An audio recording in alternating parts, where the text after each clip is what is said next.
is. The steel is up. The guys just finished up doing the steel here yesterday, and they were able to make a couple little modifications for me. I didn't realize that these 12-inch beams were as big as they are, and I didn't realize they're going to be kind of off the ceiling a little bit.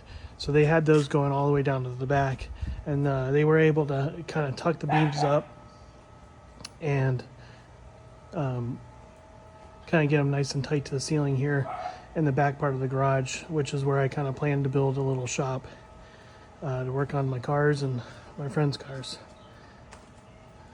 Over here you can kind of see what they did with these columns that were sticking down. They built a big giant floor support that kind of goes through the whole side of the house there. And then here on the addition, they added some beams across, and then another floor support to help distribute that load. Got all the cribbing out of here yesterday. It's all stacked up and ready to go. It looks so different without having any of the cribbing. Starting next week, they're going to start doing chiseling all these little Permalock pilings that are sticking through the footer. They're going to chisel those up and cap them. And then they're going to start cleaning everything up and grading the yard back. I guess they just do a very basic grade, so I'm still going to have to deal with that afterwards. But on top of all these columns here, they put a no-shrink kind of grout, and that grout will kind of help distribute the load and fill in all these gaps from the unevenness of the original footer.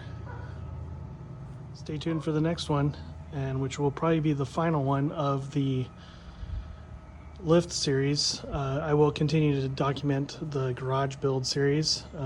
That's the main reason I wanted to do this. Aside from not flooding anymore, I was very excited to get my big garage. I know I previously said that I was going to do a question and answer video.